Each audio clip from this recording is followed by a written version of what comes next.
Last time on Square Roots, Shulk does some odd jobs, Dunben takes a nap, and some beep-boop robots chow down on sweet hume flesh. Later, Fiora is killed, inspiring our heroes to set out on a journey of revenge. That's original. I think I'll head over to the fridge and get myself a snack. Oh, mom, it's a dead girlfriend.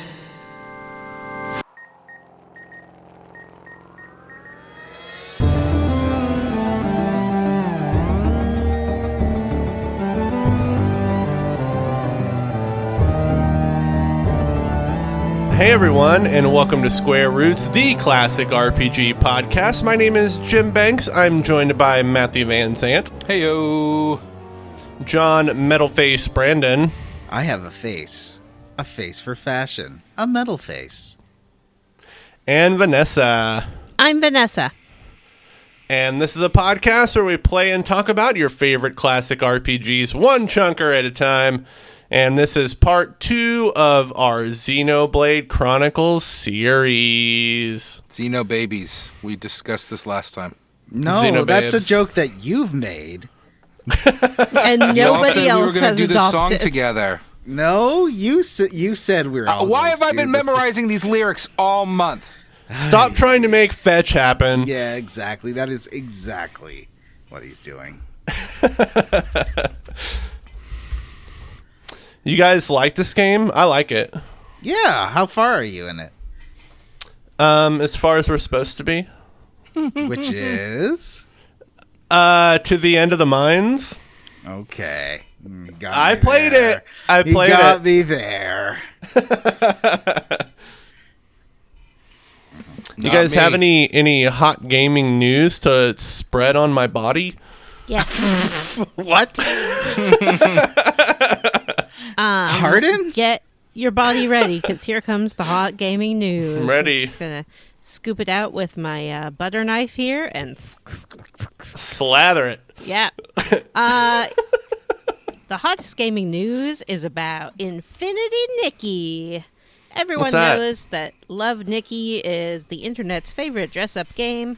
You get to dress up Nikki on your phone in all kinds of outfits and very interesting dresses. And now she is coming to the Switch. What is she going to do on the Switch? Nobody knows. It's unclear. However... It looks like it's going to be a real breath, let's say. Yeah, out in the wild. Of wild air. We got ourselves a trailer, and looks like Nikki is going to walk around in her clothes and change clothes and maybe turn a tree into other more different kinds of trees in Infinity Nikki. Super excited for that.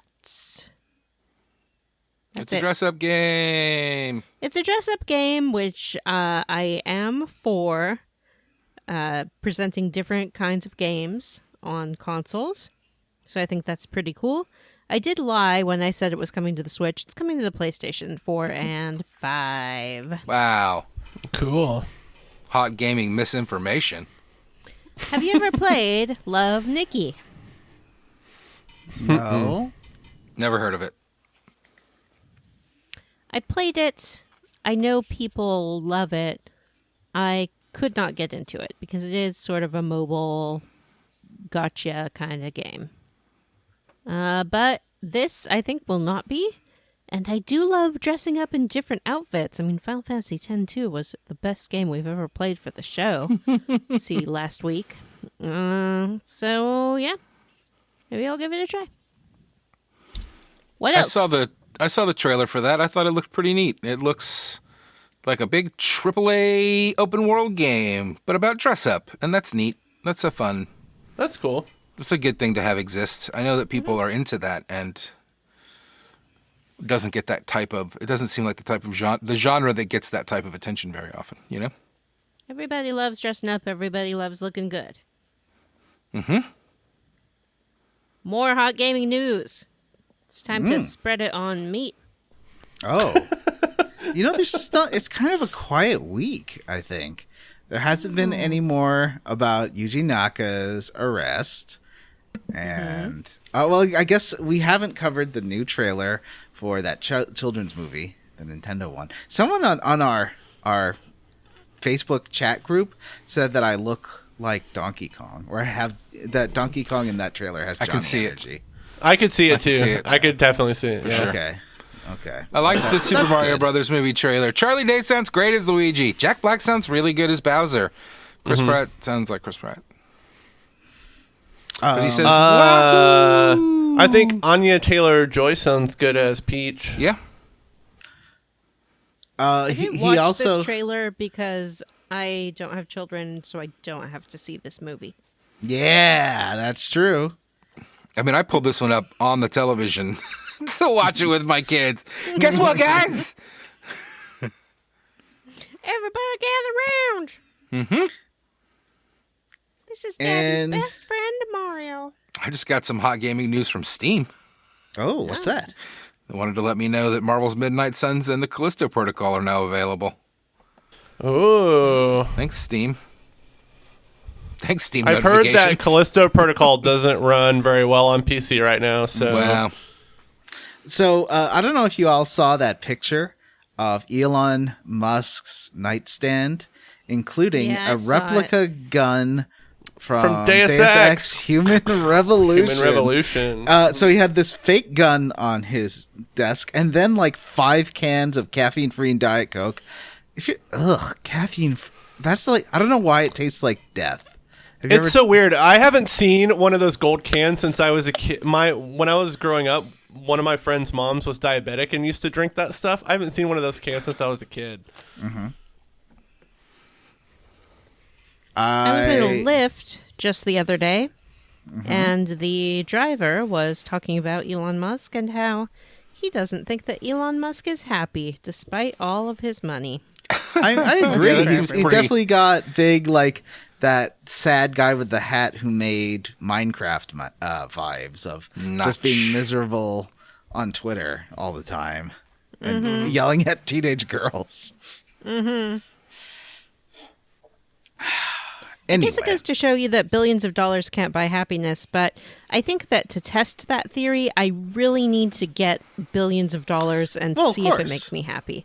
Yeah. So Speaking of giving Vanessa billions of dollars, we have a Patreon. Mm-hmm. You can sign up at patreon.com/squarerootspodcast to contribute to Vanessa's Billionaire's Fund. Mm-hmm. If you're a suspiciously wealthy furry, go on there and give Vanessa lots of money for no reason. I will draw you a furry. Are you going to be a stoat? Lots of money. Well, what's your fursona, Vanessa? Oh, did you say I was a stoat? That was a guess. I was just curious. Yes. What's my fursona? Somebody once said I was sloth-like. Ooh. But I think that's just because I like to sleep a lot. Yeah, no, you're too pretty to be a sloth. Aww. I'm sure there are pretty sloths, but, they're not generally drawn pretty. Yeah. Well, that's the nicest thing anyone's ever said to me. I'm too pretty to be a sloth. I don't know what's a pretty animal. A gorilla? Yeah, I mean, they're pretty. Okay, yeah, so your fursona is a gorilla. Yeah. Nobody wants to make the obvious connection to cats. I don't know if I'm very cat-like. You just said you sleep a lot. Yeah, they do sleep a lot. Yeah. And I do shit in a box. Some cats, talk a lot, and some cats don't. My cat's chatty. My cat has been taking to sleeping with her butt against me because it's cold out. And so she requires warmth, and so while I'm sleeping, she'll kind of go up against my back a little bit. It's adorable. Anyway, this isn't cat news. Or unless it is. Does anyone else have cat news? Jim, how's Big Chungus? She's good. I think she went a little stir crazy when I was out of town. She was by herself, but she's good now. Yeah, my cat does that too. She doesn't well, that's why I left her with a sitter. Yeah. Who feeds and cares for Chungus when you travel? She has an automatic feeder, and I have someone come check on her once every day or two. Vanessa doesn't seem impressed by that answer. You know, Obviously, you need a live-in cat sitter. Yeah, exactly. That's what I got I've done that when I job went before. to. Well, let's talk. Let's move on to leveling up because we got travel, sickness. Yeah. We do have a lot to talk about. And yeah, we missed a week, so yeah, there's plenty to talk about. Jim, why don't you go first? Sure. I think my level up netted out to like a neutral level, because I went out of town for work, and my first morning out of town, I tested positive for COVID.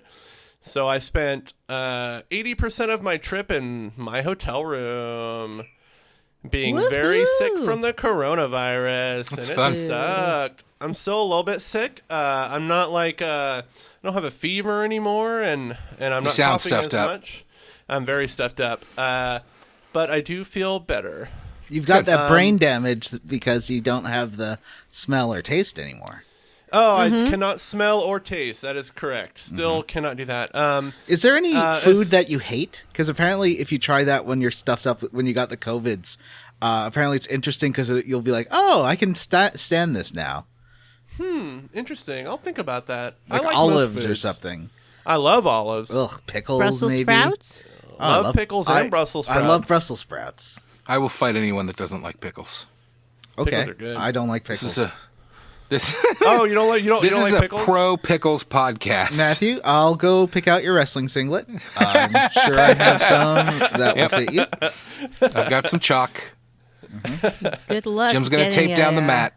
Yeah. Getting a Oh pin no, on Jim, I 'cause lost have again, Matt. Greased him up. Oh no, you pinned me again. That's not how Johnny would react, though. Johnny would be very aggressive. No, true. not the half Nelson, the full Nelson. As far as levels up, I did download the Callisto Protocol last night and played some last night and some today. And my verdict so far, I think I'm about a little less than 2/3 of the way through the game, I think. I'll say the first third was mostly kind of boring. But And then the Player combat Unknown is showed good. up. And then Player Unknown showed up. But the second third of it, I think is pretty good, and it's getting more interesting as I go. Even though Josh Duhamel is a boring actor who makes a very boring video game protagonist, does not help the writing of that game, which is kind of bland. But also the one of the boys is the secondary main character Homelander? in the game. No, A-Train? I don't like using this word, but they call her character Starlight? name is the female, the Oh, Asian boy. Yeah. She's in it. I don't think they and use she- that in the show, do they? Do they ever They don't call her the female that, in the but show? that's a comic book name, right? Is Doesn't- the I- But female- she's sure the she only one has that a has name. a... In the show, though. Oh, she does. What is it? It's like, oh man, gotta look it up. Hold on.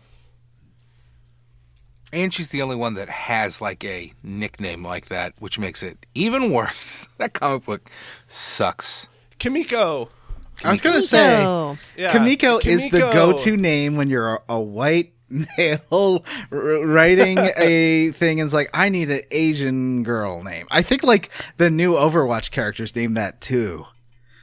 But yeah, Kimiko from The Boys is in it, and she's really good. I say I like the combat a lot. I like it has a kind of a timing parry aspect to it that you wouldn't expect to find in a survival horror game, and there's weird difficulty spikes in the game. Like the first part of it I thought was really easy, and then I like went into another room and it all of a sudden got really hard, and I was struggling with it for the next hour or two, and then it got easy again. But overall, I'm enjoying it. How was your Thanksgiving? My Thanksgiving was good. I went back to Kansas for the first time in a while to see my Kansas fam, and that was fun. You went to Manhattan? I did not go to Manhattan. I Oh. went to Manhattan area, but not into Manhattan. well, like the Vanessa, Bronx. how did you level up? Yeah. How did I level up? I have been watching some movies. It was Thanksgiving time, fun time, family time. So I watched 2 family movies. I watched Disenchanted on Disney Plus, and I watched The School for Good and Evil on Netflix. And I did not care for either of them. Wow.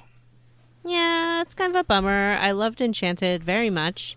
Thought it was very good, but I've never seen Enchanted. Oh, it's really good. I think you would enjoy it a lot. But I did not like this one. I didn't think that the songs were very good, and I found it overly long. Speaking of overly long, The School for Good and Evil was super long and not good. Not evil. Yeah, that's 2.5 hours. I would say. Yeah, 2.5 hours of fairy tale nonsense. Is that the one with Tim Curry singing about Halloween?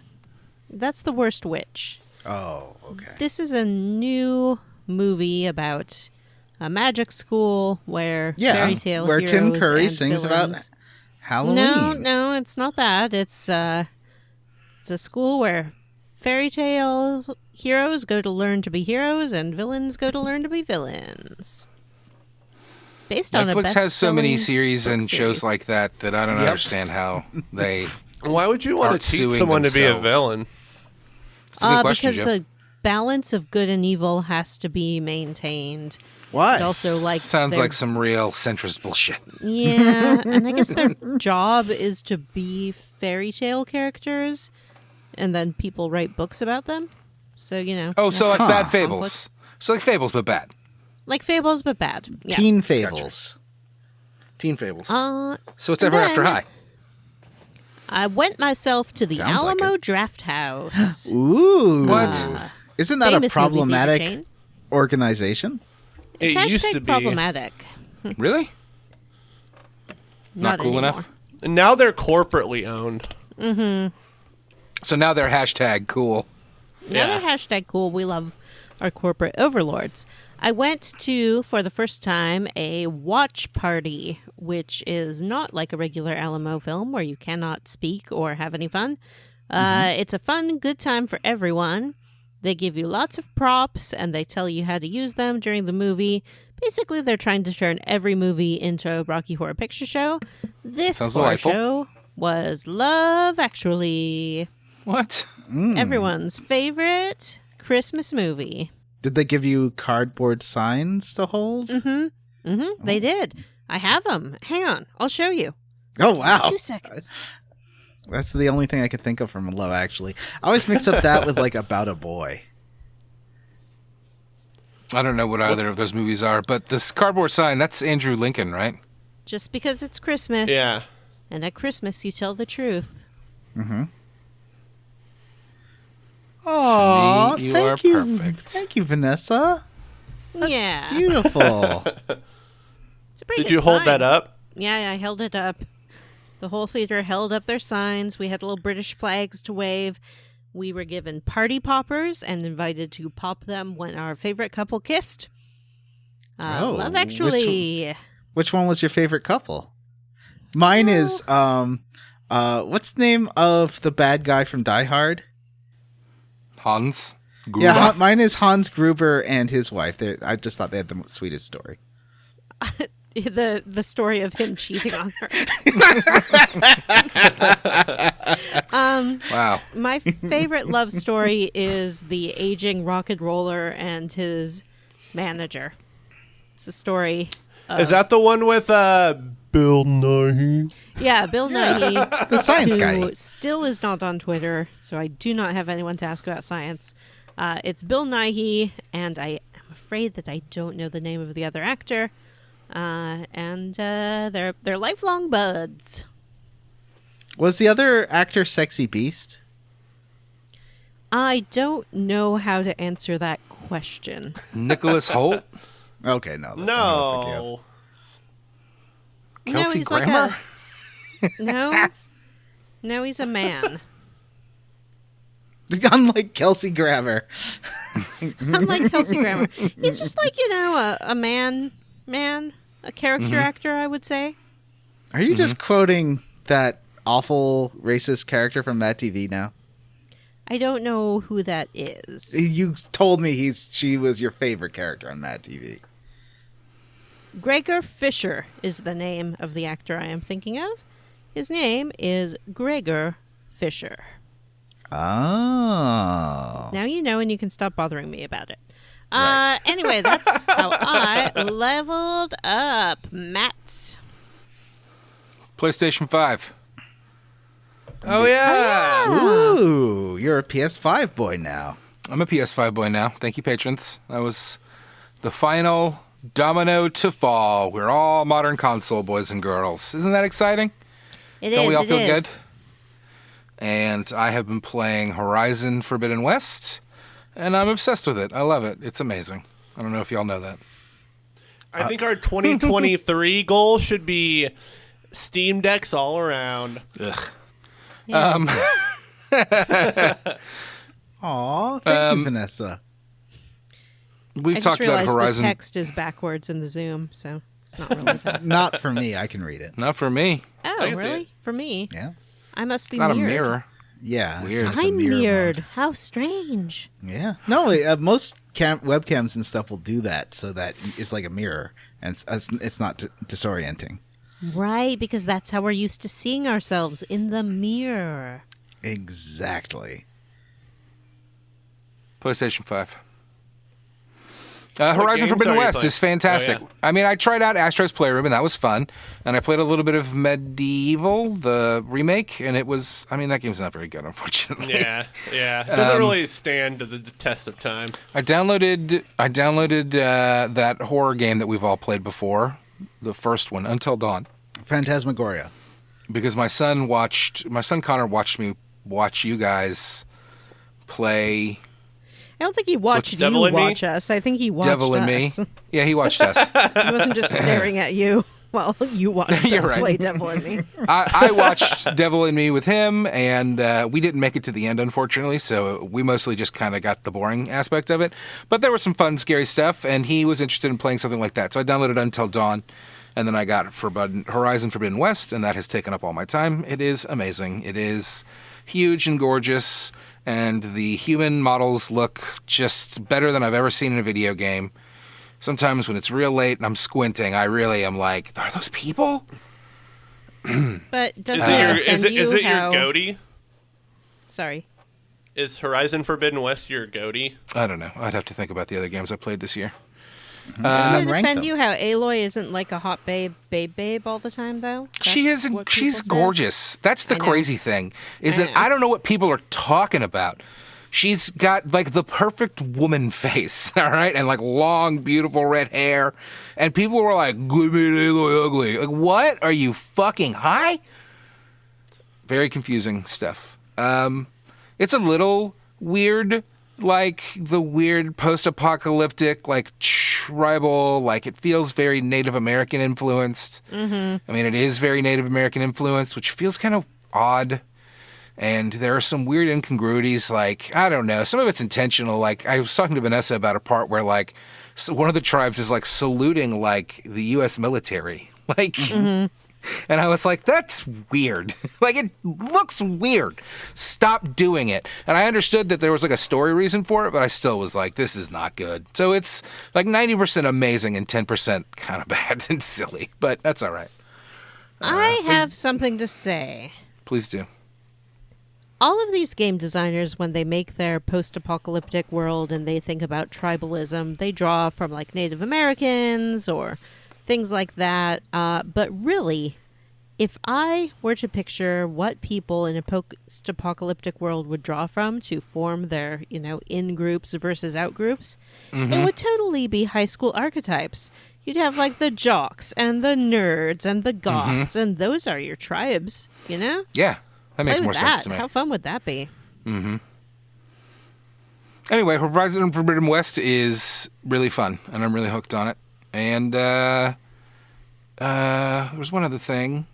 Oh, I watched a show this evening, with my daughter, and it was called Heartstoppers. Have y'all heard of Heartstoppers? No. I don't think so. Heartstoppers is based on a book by somebody whose name that I can't remember off the top of my head because I'm not a good person. Heartstopper is a young adult graphic novel, or webcomic, I guess, by British author Alice Oseman, and now it's a Netflix show. Osman, maybe? And it is a fun, young adult, kind of heartwarming gay romance show about two young men, one who is out and one who is not, who are in high school, and it was really sweet, and I really enjoyed it. I sat down. I didn't watch the first episode with her. First couple episodes. I didn't know what she was watching. I just walked out and sat down, and we ended up watching the other 6 episodes. I mean, they're short, but like 30 to 40 minutes. But is it British? It's Netflix, but it's British. Yes, it's set in England. The characters are British people. I have heard of this show. I lied. It was phenomenal. I got sucked in, and I was timing it out. We started recording at 9, and I was like counting out the episodes and the time and going like, are we going to be able to watch this whole thing? Because I was really enjoying it. It was super great and cute and sweet, and it had a lot of cute modern touches, like kind of similar to like Ms. Marvel or like non-animated Spider-Man Into the Spider-Verse, just kind of animation happening around them and on the screen and stuff. That was neat and fun and cute and sweet, and I really enjoyed it. So, Heartstoppers on Netflix. It's only 8 episodes. It's great. That's how I leveled up. What about you, Johnny? Well, let's see. Finally, after posting about how hard it was to actually find the game for sale on PC, I have purchased Call of Duty Modern Warfare 2019. Because Really? I was like, yeah. It was on sale. I put on my wish list, and they sent me an email saying, because you can only buy it on battle.net, the like Warcraft launcher. It's really weird because it's part of Activision. I've never even heard of that. And so it's on battle.net.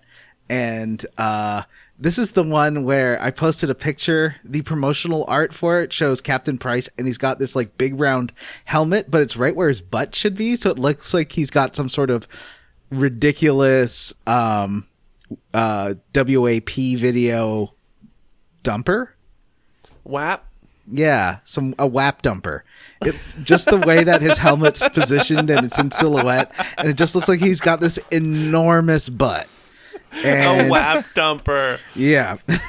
And I finally started playing it. You know what? I like those Call of Duty games. They are, weird propaganda, but this is not the one that just came out. This is sort of the prequel to that one. And those games are very, to overuse gaming journalist words, visceral. They're just, you really feel the way the weapons work, and like the action and stuff just feels very like hard hitting and tough. And it does make you feel like a badass even when you're sitting at home playing on your computer. I really like the single player campaigns. I also tried Warzone, because Warzone, I had it installed on my PS4, and that game is, it's got like 8 different levels of menus you have to get through, and it's very confusing. I hate that. When you're just like, I just want to try this game. And I installed it, and it's like, oh, you have to install these 2 other level packs before you can start the game. And now it's not even Warzone 2.0, which just came out. I thought I would have access to that, but apparently you have to download something else to get that. I don't know. And the game is like 90 gigs to download or something. Yeah, It's crazy. Well, to download Modern Warfare, it didn't give me any choices of just install the single player campaign. I had to download 160 gigs on PC. It's insane. How big those 160 games are. gigs. So I put on my slow hard drive. I don't care if that game wants my fast hard drive. It's going on my slow hard drive, because that's too many gigs. It's too many gigs.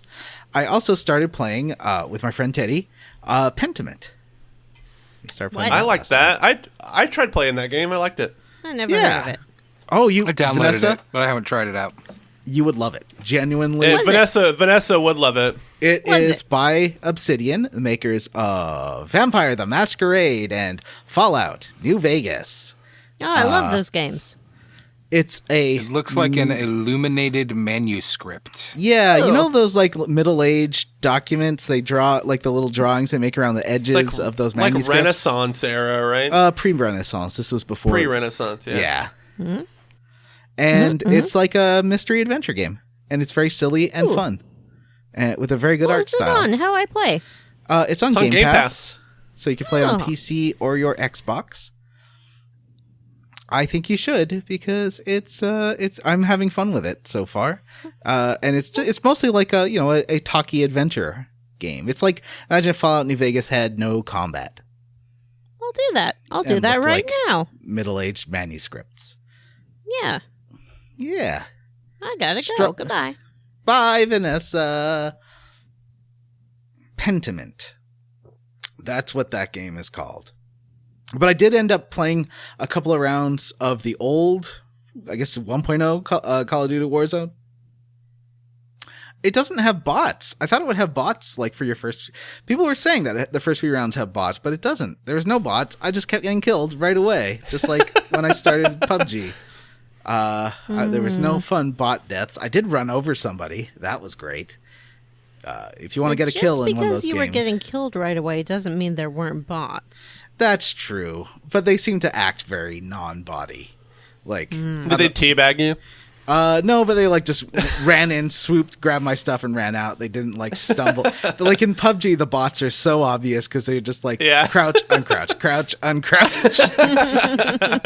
Maybe this game just has better AI, and I'm terrible. But it just doesn't. It's not as impactful as the single player. It doesn't make you. It doesn't feel anywhere near as immersive. It just kind of feels like Call of Duty, but PUBG. I'll keep trying it though. Just right now, maybe I'll see if I can download on Battle.net the 2.0. Battle.net. Stop saying that. It sounds so stupid. It's a real thing. Well, I believe it's real, but they need a rebranding because I don't. They've been like Blizzard has been Battle.net since the 90s. Ugh. The 90s, Vanessa. Remember the 90s? If you're still what you were in the 90s, it's time to do some introspective self-growth. But I was like selling yourself to Microsoft. Yeah. Or whatever. Or Activision. Yeah, I should have mentioned that in news that the FTC is making moves to block the merger of Microsoft and Activision. They don't like it. They're sick of mega corporations owning everything. That it might be dominating the market or something. I don't know. You could read the thing. But I mean, there's going to be a whole trial. I don't know. I'm not an American and I'm not a lawyer. So I can't tell you about either of those things. Vanessa, have you? Well, I am a lawyer, and I can tell you that I don't know.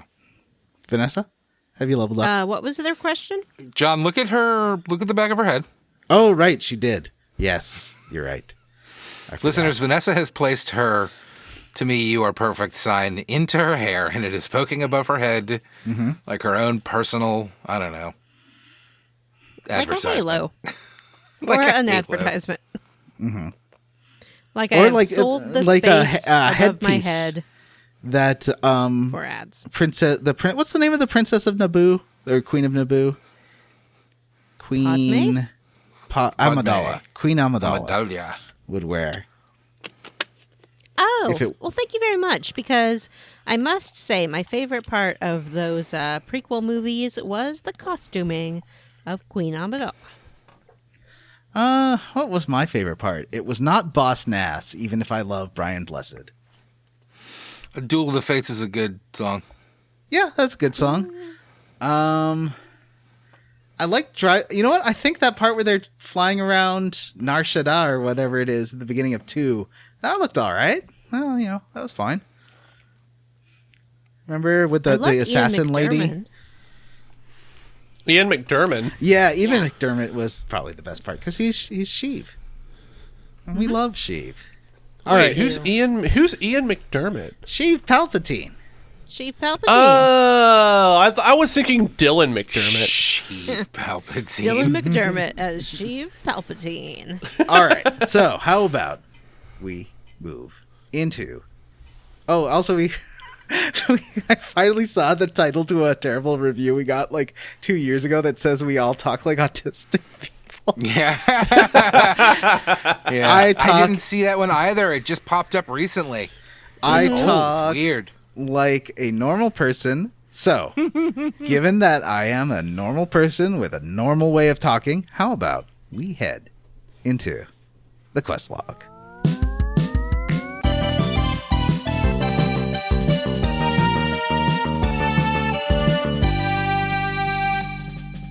Didn't it also say that we talk as if we're speaking to toddlers? Yes. Was We've that in the talked same about that on review the or a show different before. one? It's the same review, but it had a headline that didn't show up before and now shows up, and the headline is the part that says we all sound autistic. That's great.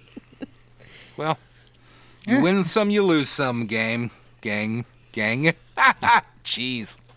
Yeah, mouth sorry is if we're not dry. neurotypical enough for you, reviewer. Yeah. Let me go listen to Adam Carolla. But we'll do our best to do better next time, okay?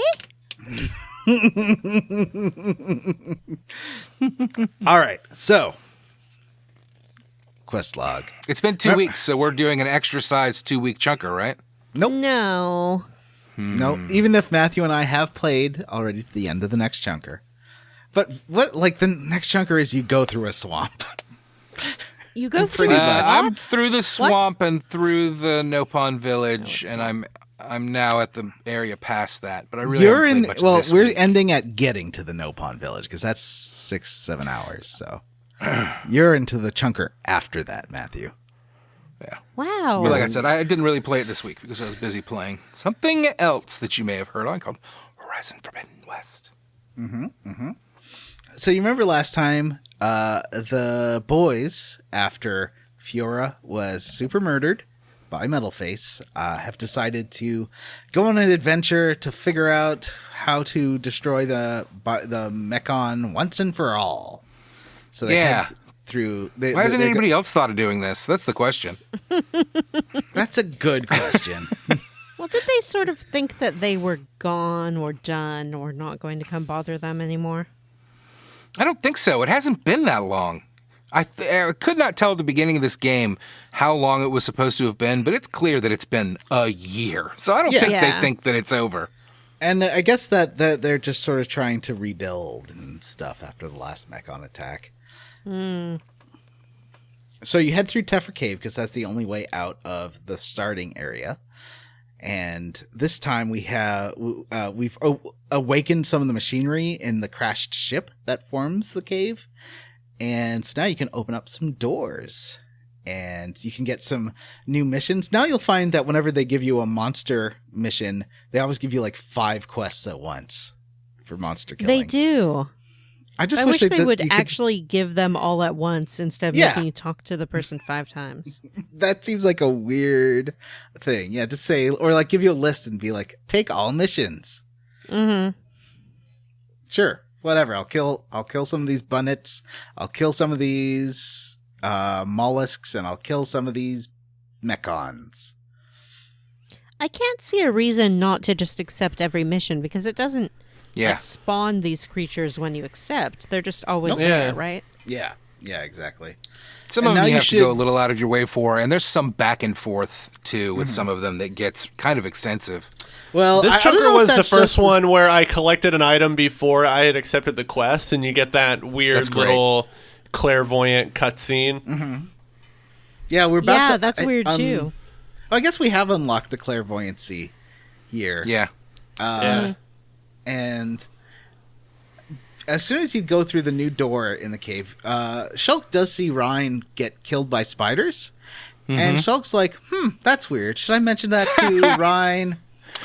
It's weird because he seemed to understand immediately when he was like, when his own life was in danger, like, oh no, I have to like do something to change this.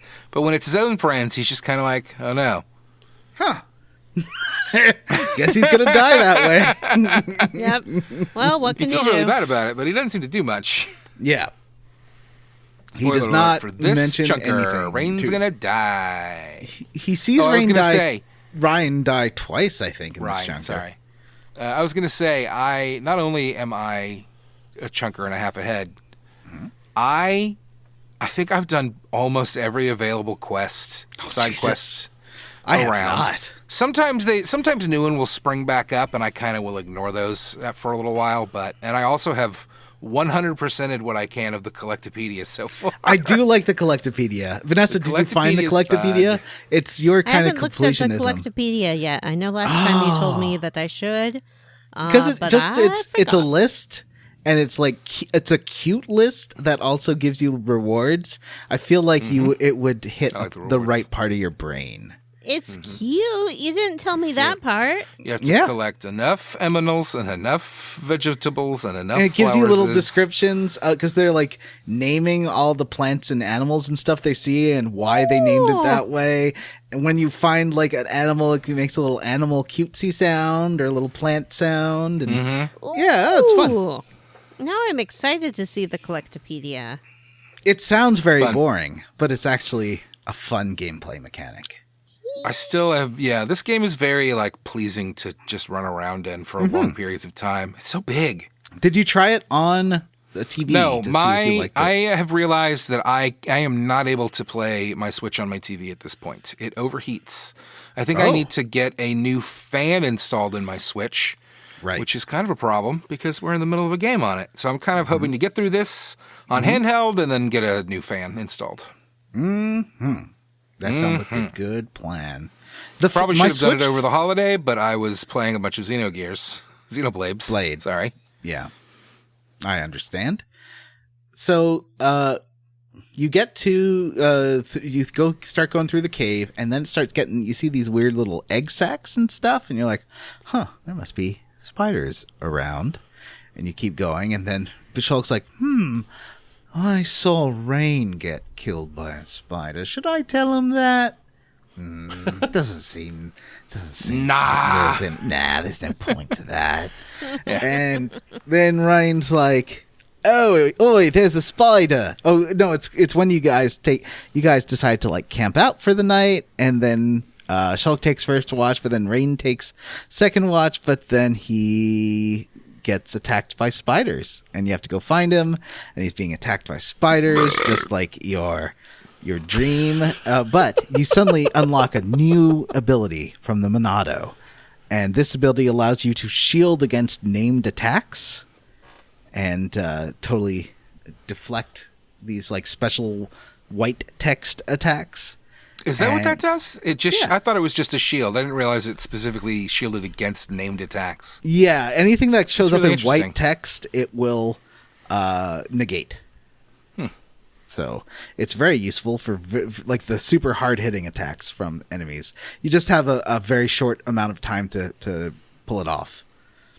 And so this introduces a new gameplay mechanic where during combat, if you'll get a vision of one of your characters dying, and you'll get a chance to like warn them or use an ability to either heal or shield them or disable the enemy that is going to do that attack.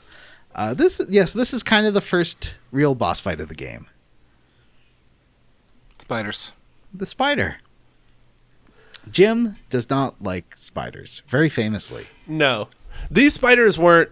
I didn't get creeped out by these spiders until you see the big one, and that made me feel creepy. Or made me feel creeped out. I wasn't creepy. The spider was creepy. Sure. You were probably a little creepy. Yeah. Probably was.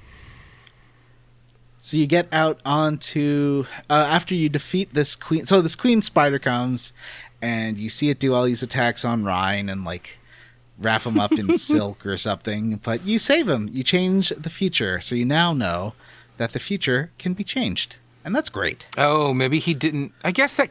Okay, listen. Maybe that kind of makes sense.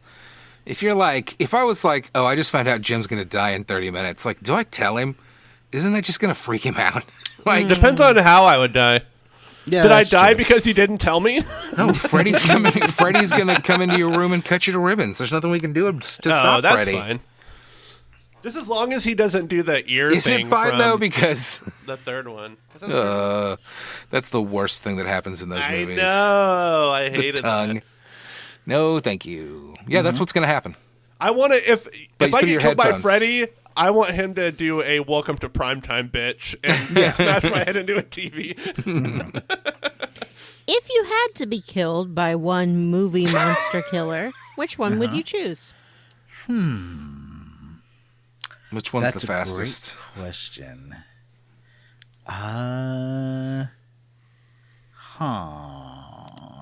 Are any of them cute? That's what I'm thinking. I think I'd want to have a really ironic death, like a Wishmaster. Ooh. Maybe like where in Wishmaster 2, where that inmate wished for his lawyer to fuck himself, and his lawyer fucked himself to death. No, I think he was still alive at the end. No, he dies, doesn't he? Oh no, he is still alive at the end, but his Yeah. body's all contorted. Yes, he had to go get some surgery. I think he broke his back, Yeah. but he was still alive. What a movie! What a great movie. So it's off to Bionis' leg. Yeah, so after you kill this arachnid queen, you get to the exit, and I guess that's why there haven't been many people getting through to Colony 9, because this evil spider has been blocking the cave. So you walk out, and you're in this beautiful sweeping vista of the Bionis' leg. You see out into the cloud sea, and there is a little glowing landmark, and Ryan's like, I think I'm going to touch it and see what happens. And Shulk says, maybe you shouldn't, but Ryan does anyways. And this brings you to a new Switch content for the game, where there's like additional achievements and special fights that you can do. You mean the time things, the red lights you go into? I haven't touched these. I have no interest. I did the first, because the I first did trial one is of like them. level I did the first 20. one. Yeah, I did that one. It was Yeah. real easy. Does it give you good prizes and things? Like, is it worth Yeah. doing No, this I got stuff? I got S rank on the first one and got a terrible prize. Oh, actually, you're right. Yeah, I got Oh. shitty armor from it. Yeah, it's like camouflage armor that's like the same stats as like the armor you start the game with. Oh, almost. isn't that? But Gross. yeah, but I think that one's like a bathing suit that you can wear. However, we've already the game starts with that glamour, so you can put on the bathing suit without actually putting on the bathing suit, so that you can just like have people look like whatever you want them to look like. Yeah, But in all of this your game- characters have a second set of equipment Yeah. slots, basically, where you equip what you want them to look like. It's pretty great, actually. I just do with the default, like whatever I Yeah, equip me will too. change. I really like Ryan has a head thing that gives him gold horns, and I put that on forever. He looks great with gold horns. Yeah, that's that weird. I forgot what it's called. There's a Empress word- or Yeah, I've got that Something. on him at some point. Some kind of I've weird. got them all in swimsuits. I put a really radical like VR goggle thing on Shulk. It's pretty great. And Vanessa has them all in swimsuits.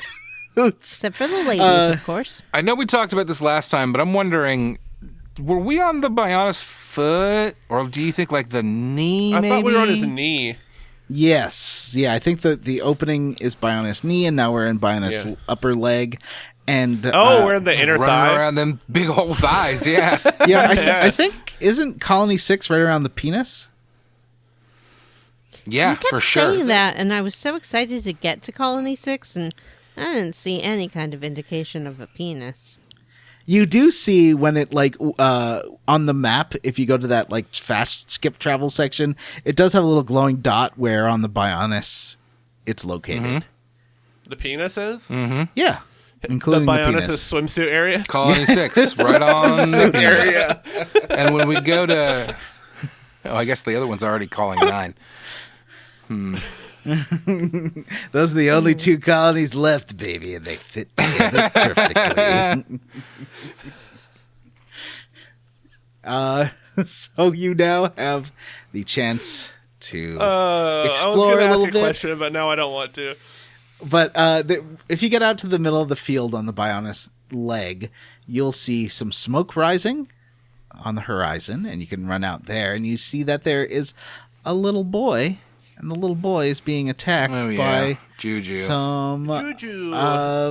berserk Ardunes, which are like these little rhinoceros type things. This whole area looks so vast and huge. It's kind of intimidating almost. It's a big area. gigantic. Yeah, I it's still massive. have not explored all of this area. Yeah, and I'm neither. level 40. Wow, you're level 40 already? Holy cow. That's what happens when you do all the side quests in the fucking game.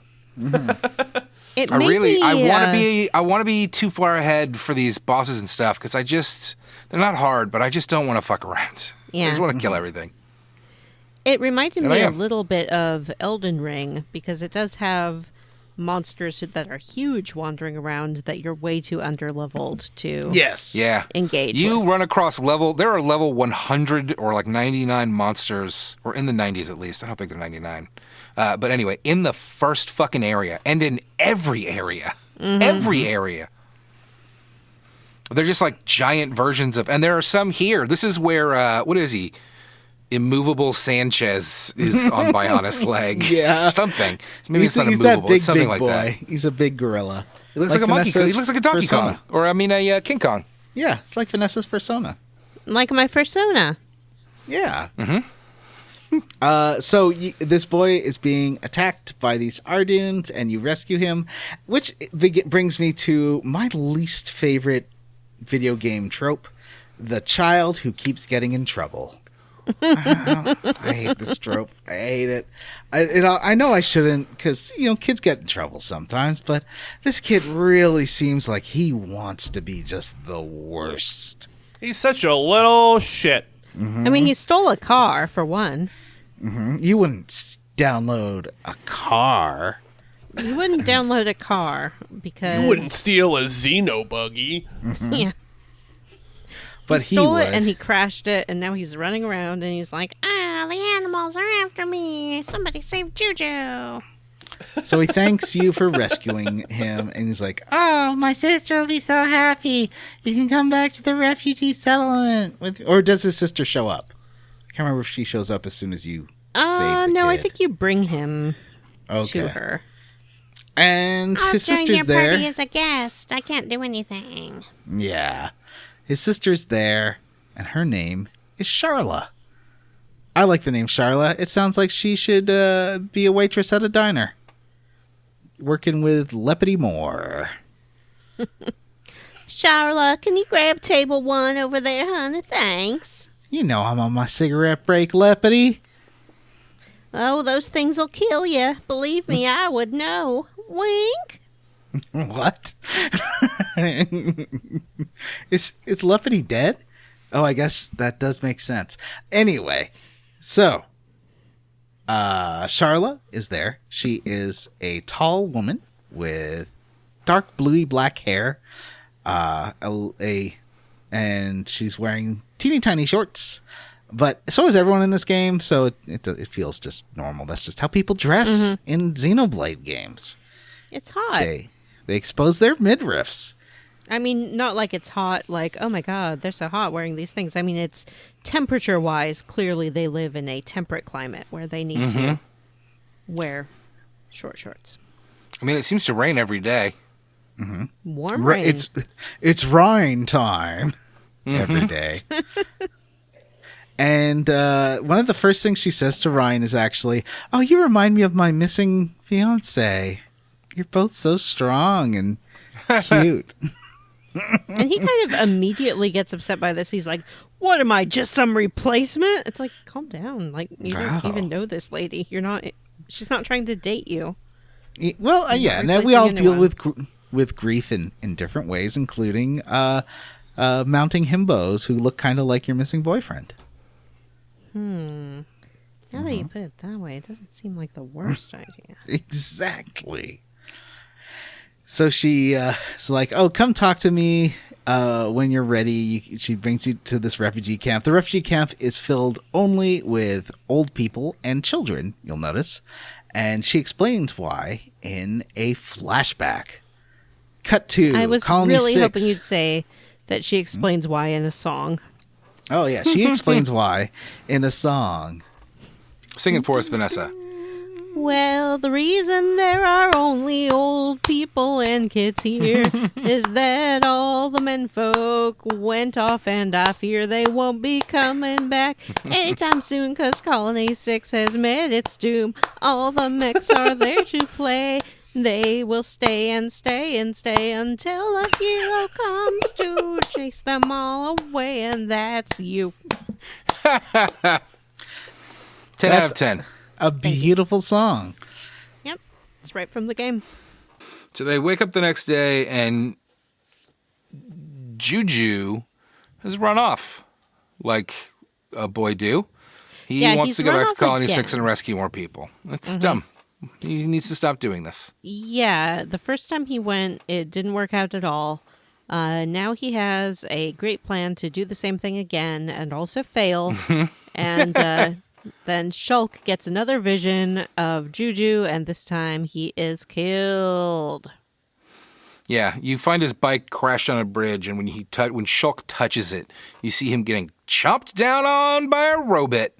And we should also mention at this point that there are mechons on the field, so we got to start fighting those boys. Which, now that you have the magic sword, ain't too hard. I think the mechans are my favorite enemies so far. Mm-hmm. They have fun little scouts that will fly back to the group and make them chase you, which is handy because I want to fight them all and kill them. I find it very, very irritating that you have to cast a spell on your companions in order for their weapons to be effective against the mechons. Yeah, that thing should be recastable every fight if it's going to be required. It's kind of annoying that you have to just have it be like auto. Mm-hmm. Yeah. Well, you can't even, if you're fighting them too closely together, you can use it and then not have it for a fight and have to, while it reloads or whatever, while the timer ticks back up. And then you just have to rely on Shulk doing all the work, which, I mean, is fine. Anyway, the Mechon M71 is a robot plant with tentacles, and I guess we fight it? Yeah, John's back. He can tell us. It's got the Juju kid in it, in its little mouth, just like the that's right.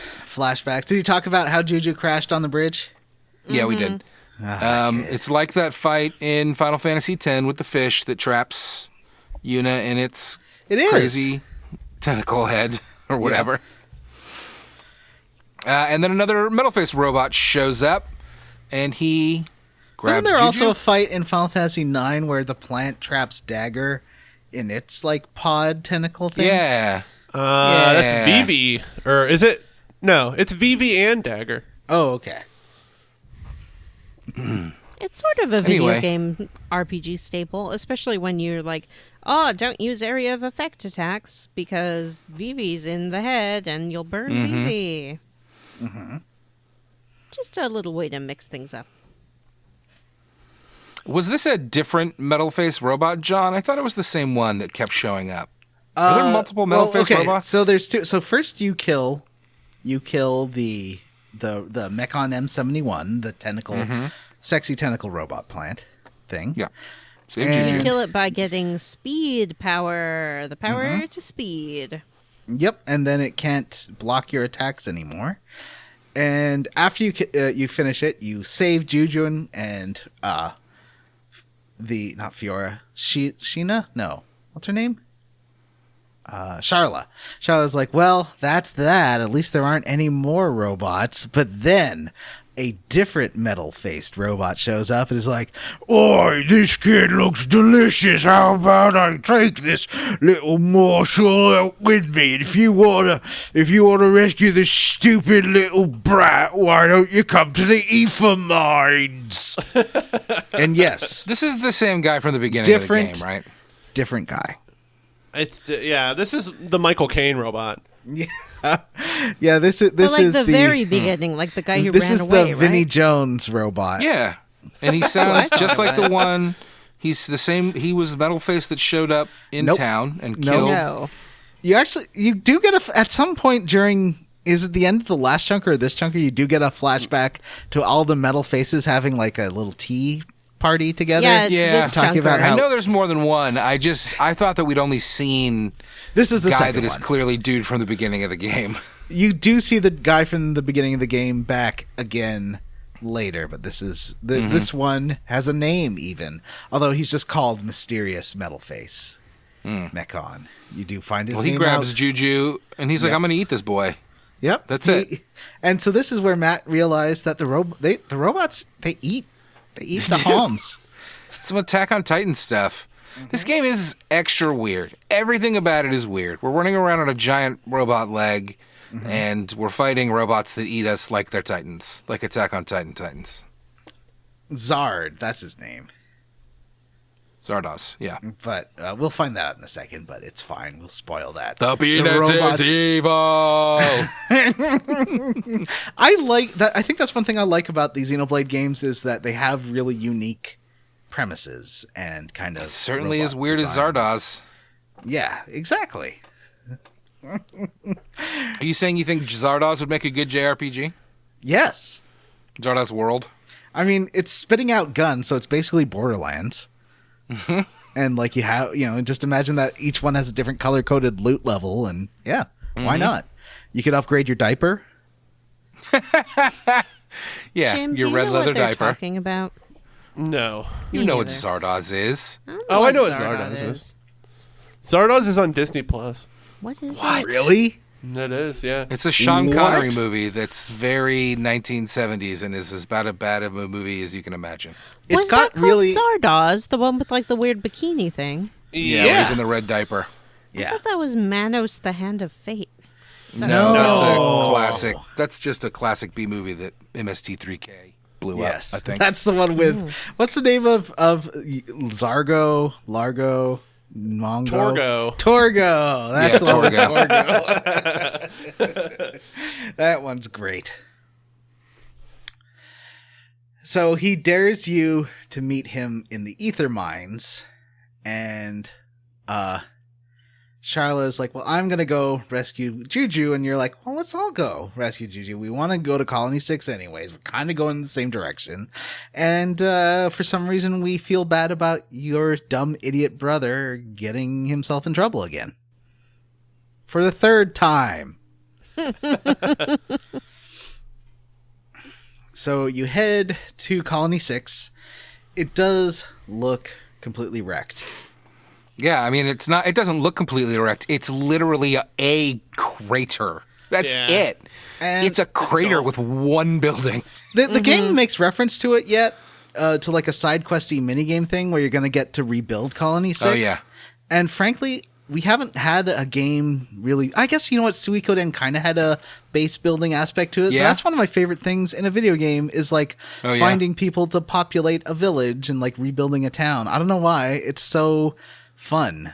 Oh, I I like leveled it everything too. up to level 1.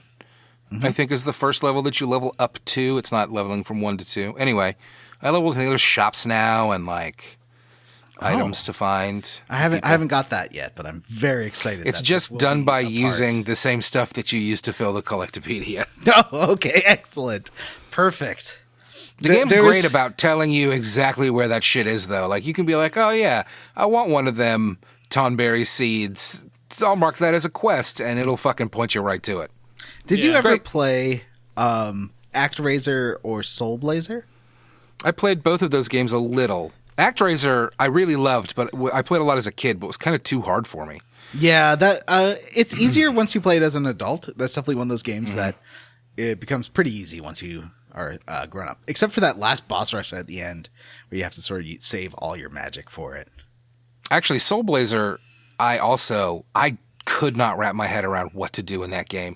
And I was playing it back before there were, like, guides for it. So, like, Yeah. I just kind of bounced off of it. One thing I loved in Soul Blazer was you'd find townfolk hidden in chests. I guess they were in like sort of entrapped in chests, and so you'd open up chests and be like, "This is the blacksmith. Your town has a blacksmith." That would be like, "Thank you for it." I don't know. I thought that sort of stuff was really fun. Yeah. Anyway, so yeah, I like a building back a colony game, but this is really depressing to Charlotte because she sort of realizes that maybe her fiance Gadot is not coming back. She's been waiting for him this whole time.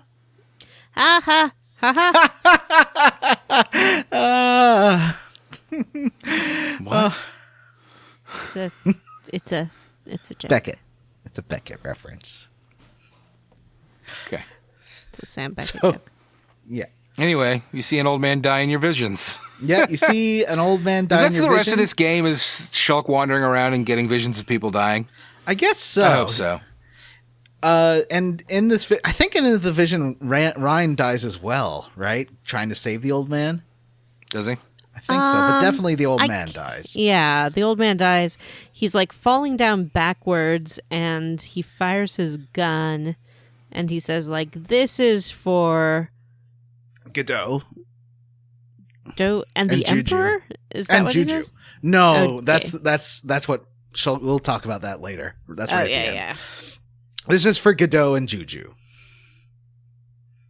And I think Ryan tries to save him, but it doesn't work. And then there is one moment. So this happens right. There's a sort of back way into the Ether Mines, which is directly under Colony 6. And right when you get inside, Shulk gets another vision. And Ryan's like, "You got another vision, right?" And Shulk's like, And then Ryan goes off on Shulk. Yeah. He's like, justifiably. You're useless. And Shulk says, "What? Well, why am I useless?" "You're useless, mate, because you're getting these visions and you're not telling us about them. We can't do anything to change it unless we know that they're happening. So why don't you just share that you got these visions, all right? You got to do it. You got because you're not strong enough alone. We all have to know, no matter what." And Shulk says, "I promise to tell you from now on everything in every single vision I get," which he promptly does not.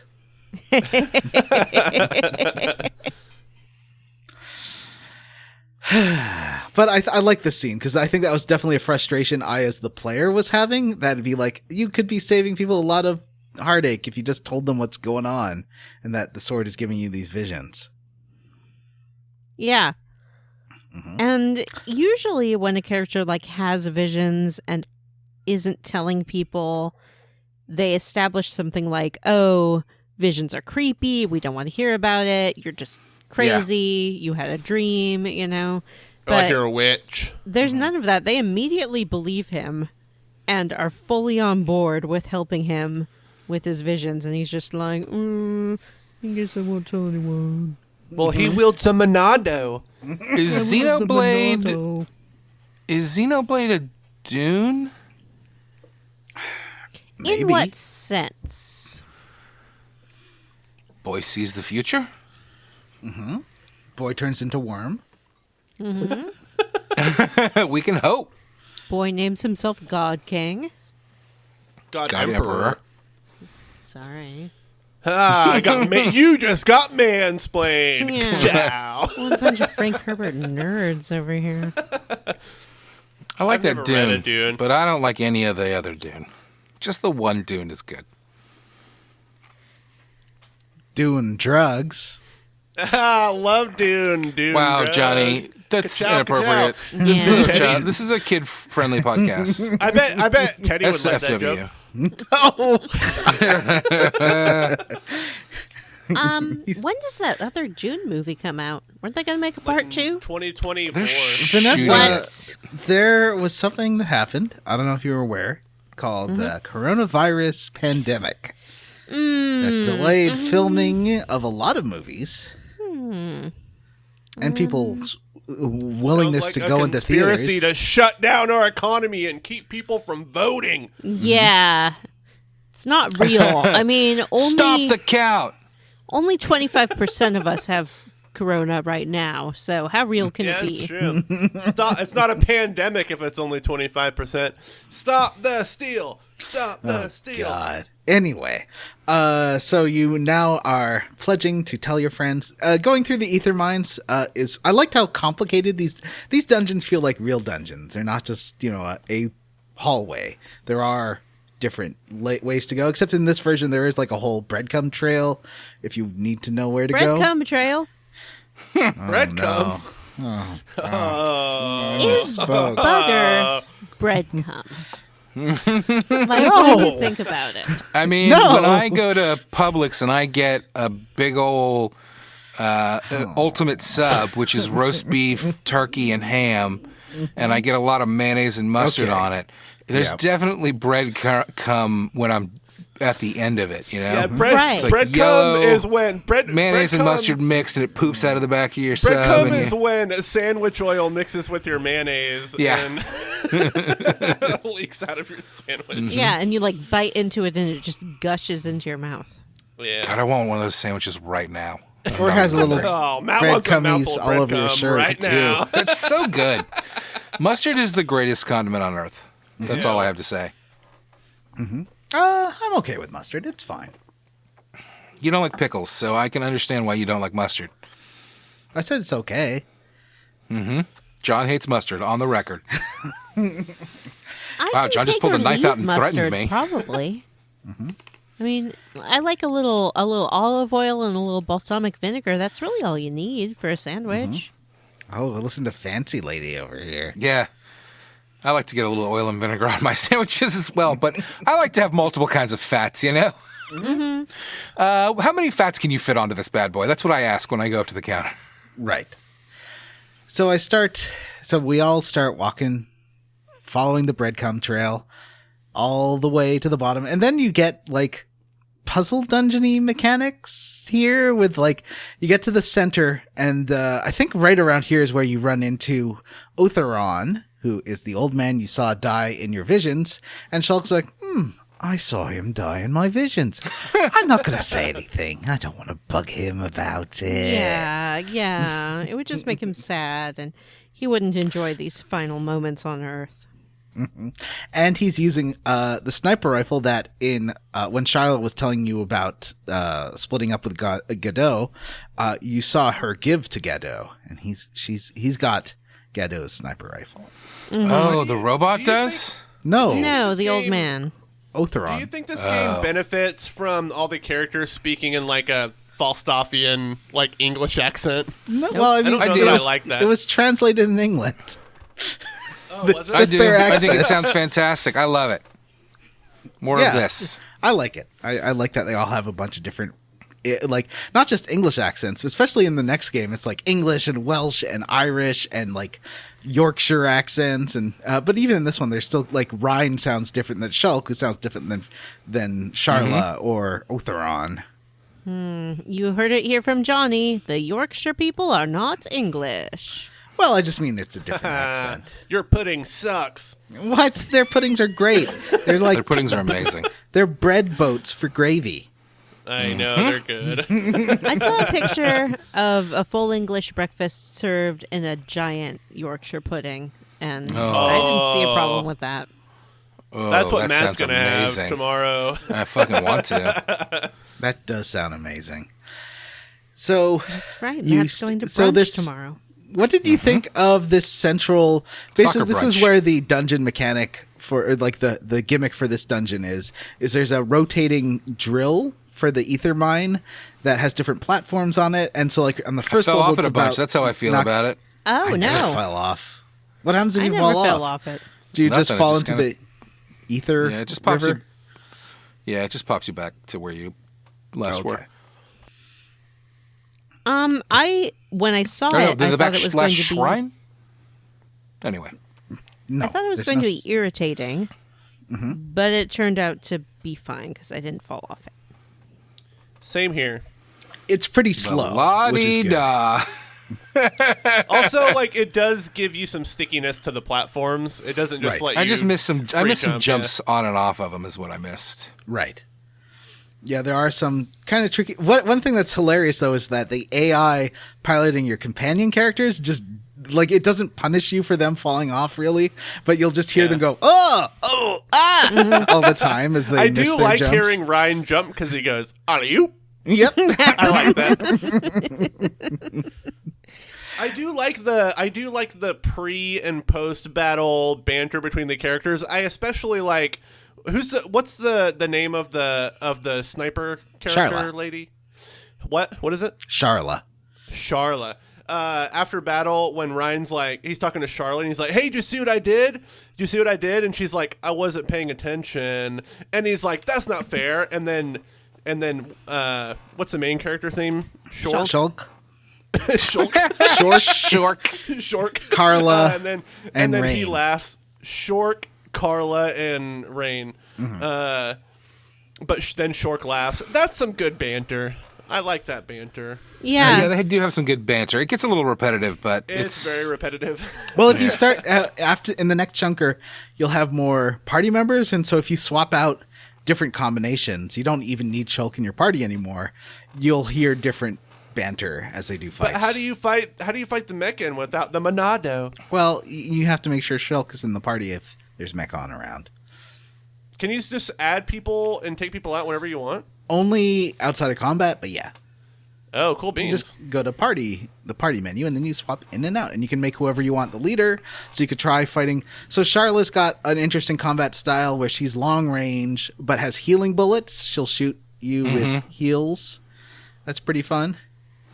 That is fun, actually. What was it? This chunker where she shoots the ether crystal? Oh no, that's next chunker. Never mind.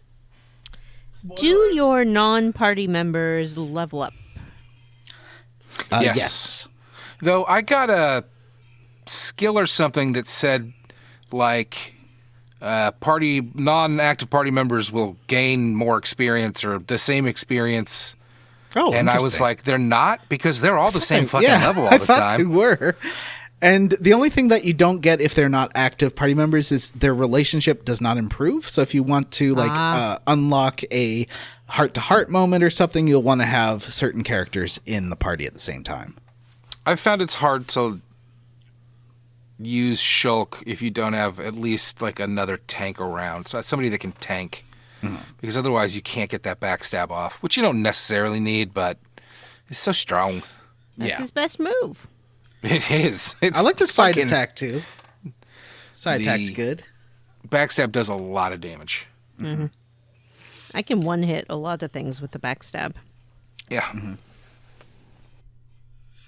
So you get through there's like 4 levels to this drill thing. And I didn't even explore all the side caves. I was like, you know what? I'll come back and do those later because you can I skip did some travel. of that. You really just find more crystal ores to mine. Oh, okay. Yeah, there's really not a lot in this cave. I'm sure I'll find there's more little blue baubles that you're going to need for that collectathon, baby. Exactly. As well as rebuilding Colony 6. You're going to need all that crap. Oh, yeah, Jim wasn't here for the that. Collectopedia talk last time. So the Collectopedia is a fun side quest thing, and you just fill it up by collecting those blue baubles, and it gives you lots of good rewards, and it's really cute. Oh, sweet. And most of the time, you just get it from playing the game. You don't get it have naturally, yeah. You don't. That's how really I need to go out of your way. keep going back and 100%ing them, but I'm always at like 90% anyway. So it's like I just need 2 things. Right. Can you highlight things? That thing you cannot highlight, and you will just have to fucking run around. I feel like in Xenoblade 3, they bring back the Collectopedia, and you can highlight stuff so you can find missing ones. And there are so many of those little blue baubles on the ground. There are millions. There must be millions in the game. But I think that's rewarding, so it sort of makes walking around fun. So yeah, the first one can knock you off the platform because there's like a high level rotating disc, and then the next one there's one where you have to like jump on and off discs, and then there's another one where it's like even more complicated jumping. And the final one has some like multi-level jumps, but you finally get to the very bottom and you run into Zard, who is there, Xard, and he kind of reminds me of I don't know, it's from some Disney thing. Like he's got like the sort of this energy of the Sully from Monsters Inc. Yeah, he's like a big dumb robot, and he's hilarious. And he's like, oh, right. So, because Charlotte's so angry at him for killing everyone in the colony, and so is Otheron, and they're all yelling at him, and he's like, well, I ate them all up, didn't I? Because they're all delicious. Your whole colony was scrummy. And he's like, oh, but I've saved a special dessert for last. And he holds up Juju in like a Triforce, some kind of like glowing green Triforce he's in like field. a suspended animation pod or something. You better rescue this little brat because I'm getting ungies. He starts rubbing his tummy, but he makes fun of you because you can't actually damage him. Mm-hmm. Yeah, even with the Monado? Even with the He Monado. starts talking about the Monado, and he's like, oh, you don't even know what it is. He was so afraid of you with your Monado, but you suck at using the Monado. You don't even know how to use the Monado. Why are you It so says bad at using the Monado? you haven't yet discovered the true power of the Monado. Mm-hmm. And Or what you're like, true power? Yeah. He's like, The I way can't anime tell you characters that, always mate. are. Yeah, he's like, that would be True power. He's like, you don't even know what the Monado is. He's like, what is the secret of the Monado? Tell me. That would be telling. Then he's like, guess I'll yeet myself off this cliff now, mate.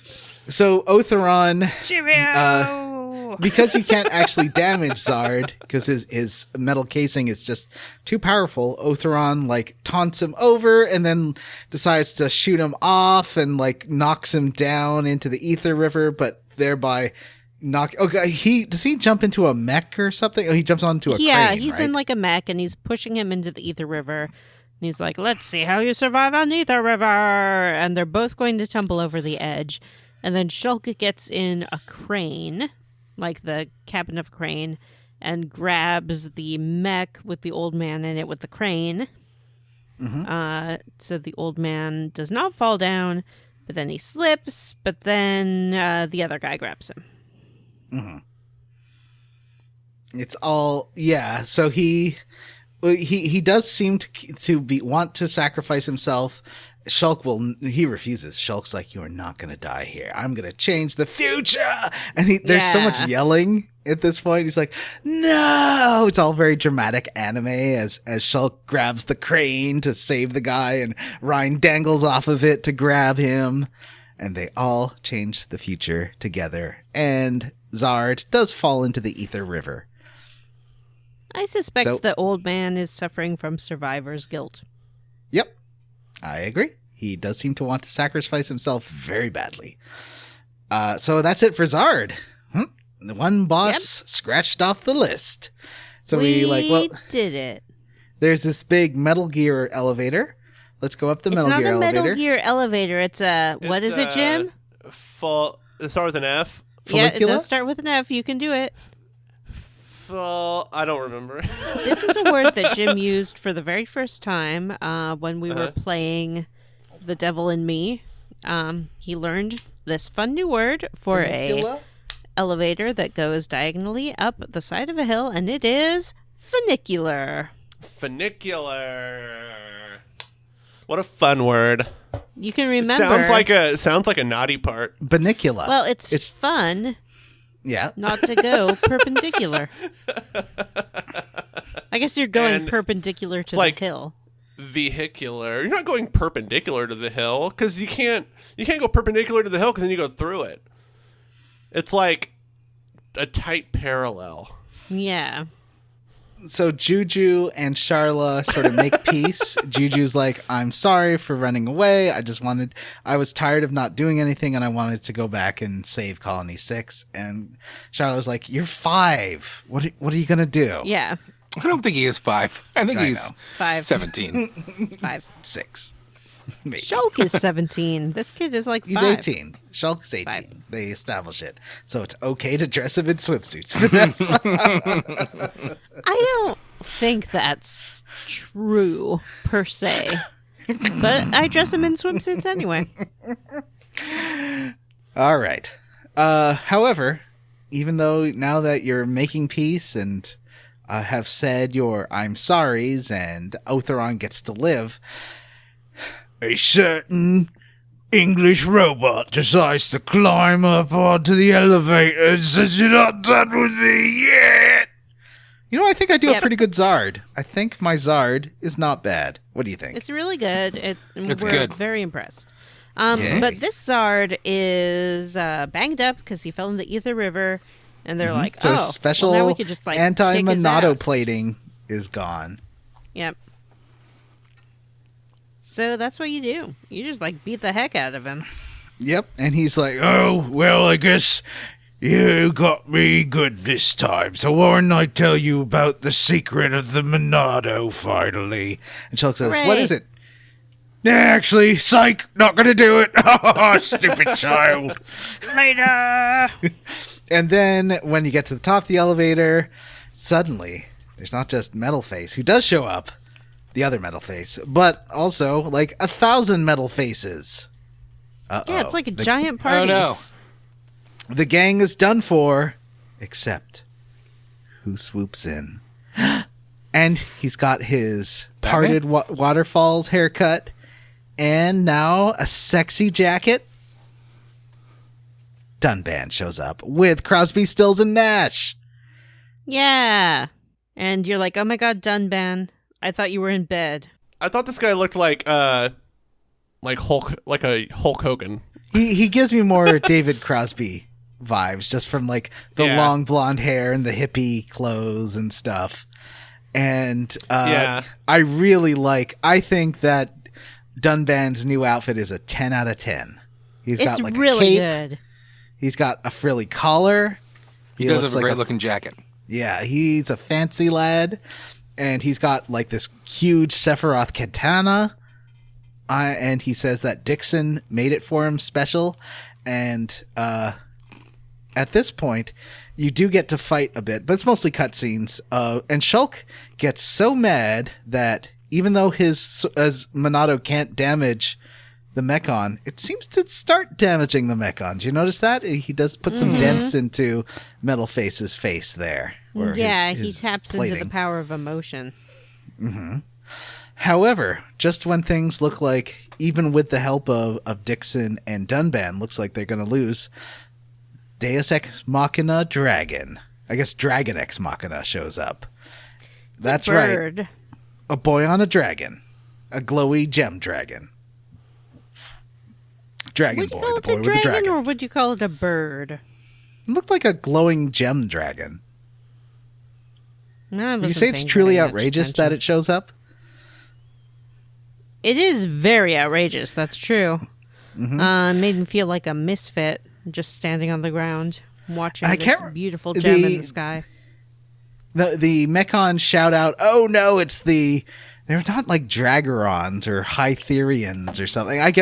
There's some name for it, and I'll get it next time, I promise. Normally, I'm pretty good about looking up names of the fantasy stuff, and they do call out what that thing is. Yeah, they're the people that the Emperor is Emperor of. The Dragon Riders of Pern.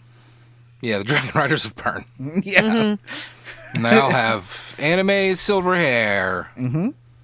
And Shulk gets a super long flash forward here of Dragon Boy and a magical girl, and there's like a big boy emperor. This giant big guy. Yeah, this big boy emperor, and then him attacking Metalface and finally harnessing the full power of the Monado, like the sword's going crazy, and he's like, "This is for Fiora and the Emperor."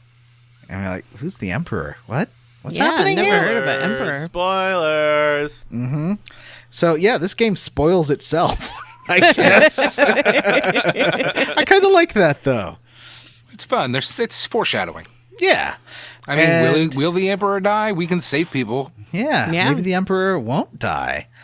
Who's magical girl? What's Dragon Boy's deal? Although I do like that right at the end of this chunker.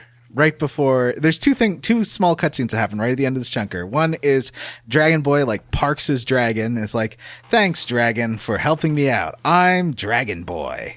Mm-hmm. And then there's another one of Dixon finding, which I feel like we might have seen earlier, and I totally forgot. But like Dixon finding baby Shulk with the Monado. Do you remember that? There's this cutscene. Yeah. They talk about like, you can use the Monado because your parents were on the expedition to find the Monado, and then they all got killed. But then we found you and the Monado. Yeah, they didn't vanish. I thought there was all these bodies around. Well, they vanished from being alive. Yes, they definitely vanished from being alive. My favorite cutscene, though, was when Shulk was like, oh, a dragon guy? I thought they were just a myth. And then Crosby, Stills, and Nash is like, no, I've seen a whole bunch of them. Like, they totally exist. Yeah. More like Crosby, Stills, and Stash, am I right? Crosby, like Stills, and Sass. Oh, like a sassy mustache. Yeah, he does have a sassy Hulk Hogan mustache. All right, that's the end of the chunker. Is there any weird side quests you did that you want to talk about during this chunker? I fought like a big rampaging giant rhino thing. That was fun. That was pretty fun. Yeah. I was in that field. There was like a level 87 thing that just started to target me, and I was like, "Oh no!" So I had to run away. That was scary. I had to hunt down some cloud boys that only appeared in a field when it was raining. It was fun. I waited around for the rain, and then I killed them. They were clouds. I didn't do anything. That's it. I don't find the side quests very interesting. I just kind of pick them all up, and I don't read the dialogue for the side quests at all. I did assassinate word of it. all those birdmen. They had like a little culture in a village, and I killed all of them, even the younglings. I did that too. Those little birdie spear guys. I don't think that's in this chunker. That's that's a side quest you get from the. It's not the castle. It's not the castle. I thought it was in the forest. There's one the in castle's in the forest. Yeah, it's not that one. There's just a cave that brings you to a cliffside where a bunch of the birdmen live, and you get to assassinate them there. And there's another one of someone like dropping their shoe, and it's in the middle of this cliffside with level 80. You have to like weave through all these level 80 monsters to find his like dropped item. That was it's tough because if they lock onto you, you cannot pick things up. Yeah, so you got to be real stealthy. There are some like things you can equip that reduce aggro that can help out with that, and yeah, like some stealth orbs. So you just got to go do that. But go back to... And one thing I do like in this game, you can go to any town at any time, and it's just a matter of pulling it up with the Y button and just going there. Just go hit Y, go anywhere. So you can go back to Gem Man and do... I tried the Gem one. Now that you've got... after this chunk, you have 4 party members. You can really mix and match who does what in this insane gem game that I do not understand. I don't understand it. I don't either. I don't get it. I have a portable gem thing now, and I can just do it anytime I want. And you know what? I don't understand it. I make a lot of gems sometimes, though. I'll go on runs and use all my high-level stuff, and I'll get some good stuff and add it. But it's just like, I don't understand what's doing what. I would be lying if I said I understood the skill tree thing. I'm just going into everybody's menu, and if I have something available to equip, I'll do it. But I don't really understand. Be careful with that because it costs affinity coins to change shit in those in that skill tree menu, and if you run low, it can be a hassle. They just share. You can share a skill that somebody else has, like you get a slight defense bonus at the start of combat. Your agility is slightly raised all the time. So the next chunker... Get more money from shops. Although Vanessa will say this village does not exist. We are going to reach the Nopon Village, full of Nopons. You'll finally get to find out what the deal with the Nopons is. Nope. And there's a quest giver in the swamp who has like a 15-part quest that I do not recommend you do because it takes forever. You have to go up. You have to climb up that stupid cliff. I definitely did it every time. Every step, it doesn't warp you right to where he is. It warps you to the base of the cliff. Mm-hmm. You have to climb up that cliff every single time. And you can tell the game is making fun of you because he just has the most... We'll talk about that next time because that is a great quest. I don't know what happened in that quest. I just talked to him and then went to the spot, and then talked to him and then went to the spot, and then talked to him and then went to the spot. It's ridiculous. So reach the Nopon Village. All right. You want to talk about what you're squarely against? Mm-hmm. Yeah. Who goes first? I'm squarely against. I am going. I'm going, and you can't stop me. I said it before, and I'll say it again. I'm squarely against having to use your Monado power to cast Monado on all of your party members during a robot fight. It's super irritating. Just make it a plot point that if you're with someone who has the Monado, then you can also have Monado powers. Yeah, the Monado should turn them all into Power Rangers. Yeah. Mm-hmm. I agree. Matt, what are you roundly for or squarely against? You know what? I'm roundly for that big old leg. I loved running around on that thigh. There were some great rivers and valleys and lakes, and I had a fun time. It was pretty. It looks good. It's so big. I still have not explored that entire thing. What about you, Jim? I am roundly for being shot with healing bullets. I think that's fun.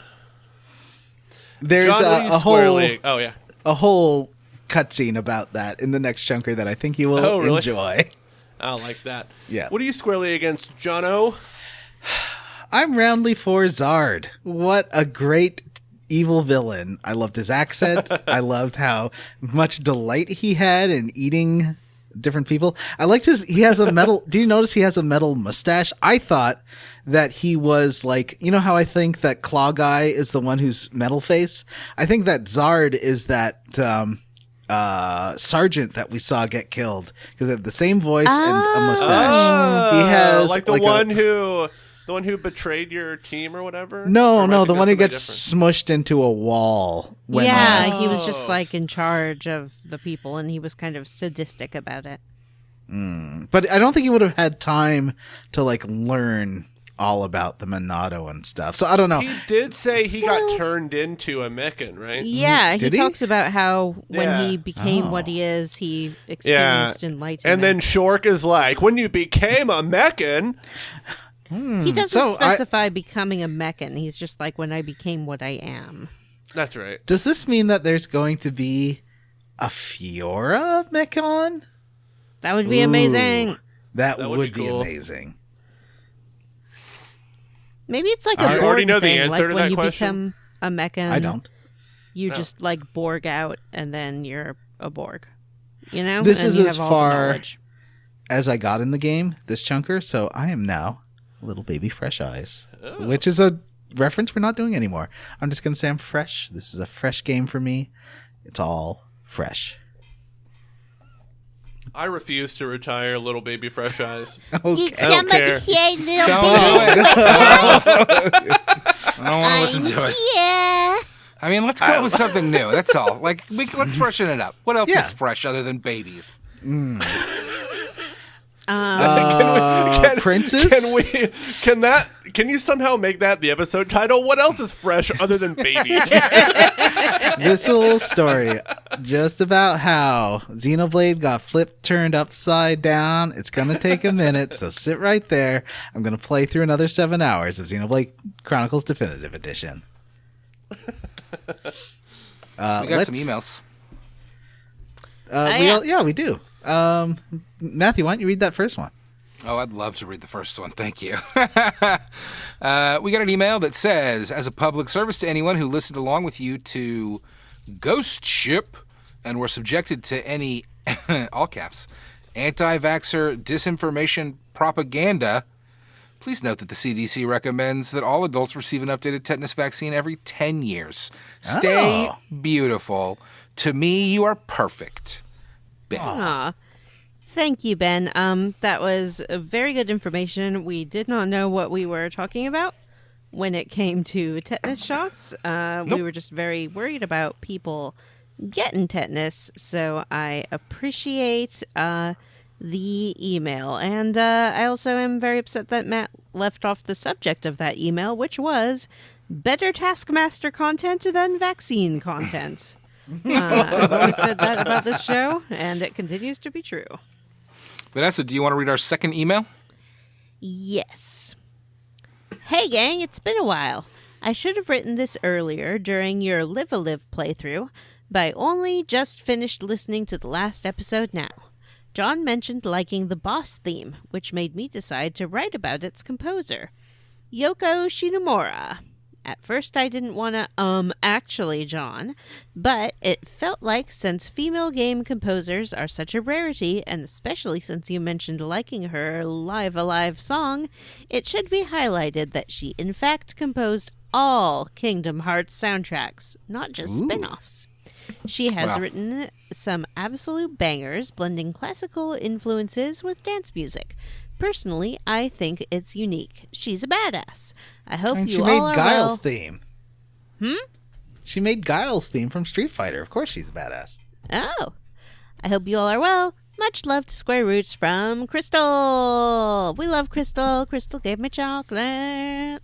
And she also composed one of my favorite video game soundtracks, which is Parasite Eve. No, Parasite Eve. Oh, man. I have the best Parasite Eve question in Jeopardy. And I'm so excited for you all to play I can't wait. You know, I was thinking the other day, it feels like Parasite Eve season. Like, that's a Christmas game, and it's getting kind of Christmassy. Feels like it's time to replay Parasite Eve. There's 2 sequels. There's more Parasite Eve. I don't want to play those. Apparently, really the first one is the enough, good one. perennial Christmas games, though, are there? No. Mm-mm. There's Secret of Mana. Yeah. Yep, that's a good pull. Classic Christmas game, Secret of Mana. It is. That's what happens when you stop believing in Santa Claus.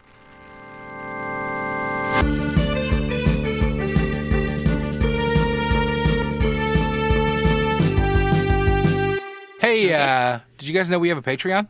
Mm-hmm. Yeah. Jim knows. Jim, tell us about the Patreon. Hey, we have a Patreon, and on this Patreon, we have just a ton of entertaining, hilarious, insightful content. You can have access to this content for the low, low price of $3 a month. For $5 a month, you get access to all this great content, plus the ability to vote on the games that we play on the show. If you'd like to sign up for the Patreon, you can do so at patreon.com/SquareRootsPodcast. Another benefit of being a patron is every week we like to read some of our Patreon, some of the usernames of our patrons. I'm going to kick us off this week by thanking Tyler Crump, Monado, Tomato, Potato, Jason Timms, Vanessa's Christmas Mom, John Scala, Vertically Aligned Nano Floppy Hair, Hexagon, Brian Pitt, and Josh Holt. I would like to thank Amanda Douglas, Hudson Roth, Tracy the Borg Queen, Joseph, Sexy Grandma's Boy Toy is Butts on Parade, Jesse's Mom's Pizza, Benjamin Hilberg, and you don't have the right.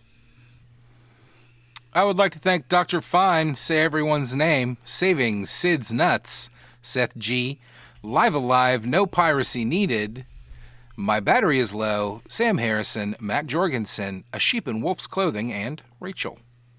I'd like to thank Vanessa for president. Yeah. She's qualified. Why not? Yeah. Aaron, Serenity Now, Little, Serenity Now, Angel, Brent, Adam, Jim, oh my God, did you see Ben's hat? Anthony Cruz, Chris Sasaki, and charitywater.org. Is the new Patreon episode going to be out, do you think, by the time this episode comes out? Yeah, I think so. Should we say that we're very sorry, listeners, for being late on our Patreon episode? Yeah. Sorry, Jim, but Jim forgot his mic, and Jim got COVID. And I got coronavirus. And Vanessa And he didn't have Audacity well. on his work computer. Yeah. There's Also, a I whole lot didn't of feel things good. going on. Hopefully it's out by the time this one comes out. It's a great Jeopardy episode that's super fun, I'm sure. Yeah, I mean, I wrote all the questions. Super good, and I totally dominated the whole thing. Do you guys want me to tell you what next month's great bonus episode is going to be? Yeah, I'm actually pretty Everybody's excited. excited. We're going to play Danganronpa. Yay! Yay. It's on Game Pass. Is that a hentai game? No. Is it I a hope bullet not. hell game? No, it's just it a is- visual novel game. Yeah, I it's think. like a mystery. Oh. It's like light puzzle mystery stuff. puzzle-y. It's very That's fun. anime, and my daughter is obsessed with it, and she demanded that I play it with her, and I thought, what better way to play this game than with my pals for the show? For some reason, I thought it was like an anime bullet hell game, and I didn't want to play it. But now that I know it's a visual novel, I'm all about it. It's like It's kind of a cross battle between royale type thing, right? Yeah, it's a cross between Phoenix Wright and that game with the girls that the literature Doki Doki Literature Club. It looks interesting. With a lot of murder. Is there blood murder is and pink. romance or just murder? I I don't don't know. know. I can find out, though.